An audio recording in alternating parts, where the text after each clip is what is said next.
Assalamualaikum warahmatullahi wabarakatuh. Waalaikumsalam warahmatullahi wabarakatuh.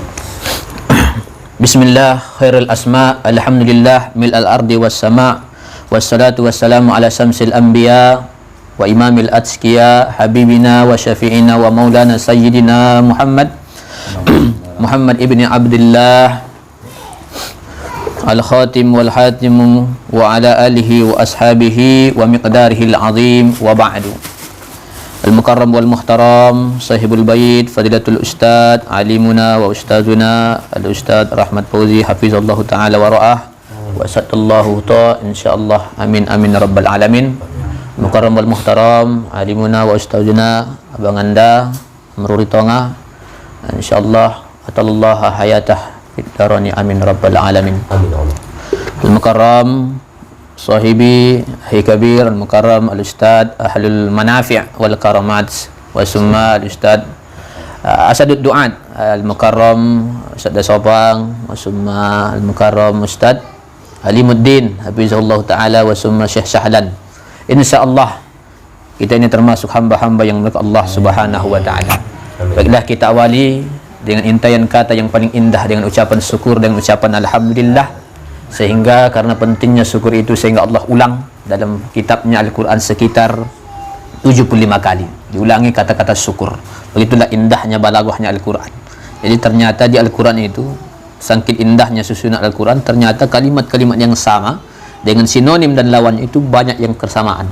Sehingga terpanggillah seorang ulama besar namanya Syekh Abdul Razak membuat sebuah kitab namanya Al-I'jaz fi Ilmil Quran. Al-I'jaju fi adadil Quran. I'jaz mu'jizat, betapa indahnya bilangan-bilangan yang ada dalam Al-Quran. Hari berapa jumlah hari, begitulah kata-kata dalam Al-Quran. Syahrun, kata bulan, begitulah pula 12 kali dalam Al-Quran. Maut 145 kali, haya juga 145 kali. Syaitan 88 kali, malaikat juga 88 kali. Begitu indahnya bahasa Al-Quran. Salawat dan salam atas habibana wa nabiyina Muhammad sallallahu alaihi wasallam. Maka layak dan pantaslah kita ucapkan dengan lafaz Allahumma salli ala sayyidina Muhammad wa ala ali sayyidina Muhammad. Karena apapun bentuknya, saking mulianya, jangankan kepada baginda Rasul Muhammad, orang yang dikasih nama Muhammad saja mulia. Kata Imam Al-Qurtubi dalam kitab Al-Ahkam Al-Qurannya, kata beliau, kalau kita mengadakan musyawarah, minimal ada dalam musyawarah itu yang bernama Muhammad. Untuk apa? Tabarrukan, ngambil berkahnya saja. Sekalipun dia pengacau sebenarnya, tapi paling tidak ada di antara kita namanya Muhammad. Alhamdulillah, ada Fadilatul Ustaz Muhammad Sahri Rasopang, ada Muhammad. Itulah saking pentingnya kata Muhammad. Alhamdulillah, satu kemuliaan kita isi apa kita ini dengan muzakarah. Karena begitu dalam kitab Ta'lim Ta'lim yang bagi li talibil ilmi, karena setiap kita ini pasti merasa santri, penuntut ilmu, yaitu yang bagi li talibil ilmi bil muzakarah wal mutarahah. Muzakarah wal mutarahah, karena ada kata ulama, innal muzakarata wal munazarata wal mutarahata. Muzakarah, mutarahah diskusi, atau munaqasah, itu adalah hayatul ilmi, untuk hidupnya ilmu. Sehingga inilah kita jadikan, kita hilangkan egois kita, karena boleh jadi nanti yang pemateri lebih mudah.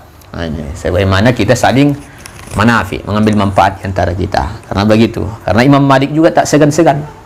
Tuan, dalam kitab Fawaidul Mukhtar itu, yang sering dibilang Ustaz Suwandi itu, ada situ itu kisah bagaimana Imam Malik dalam kitab Fawaidul Mukhtar karangan Al-Habib Zain Semit Madinah. Di situ ketika Imam Syafi'i mengajar begini, tiba-tiba Imam Malik sembunyi ingin mendengarkan muridnya. Dia dengarkan muridnya. Ketika dia dengarkan muridnya, sehingga Imam Malik memuji Imam Syafi'i, ditulisnya dalam dinding dengan berbentuk syair. Apakah kata beliau? Liman arada ilman nafis fa'alaihi bimujalasati Ibni Idris. Siapa yang ingin mendapatkan ilmu nafis, laksana intan berlian permata, maka hendaklah ia bermujalasah, maknanya bermajlis di majlis Imam Syafi'i. Itu dipuji oleh Imam Malik. Imam Malik diam di tiang supaya tidak dilihat oleh Imam Syafi'i. Tapi ketika melihat muridnya, dia tak segan-segan karena tawaduknya.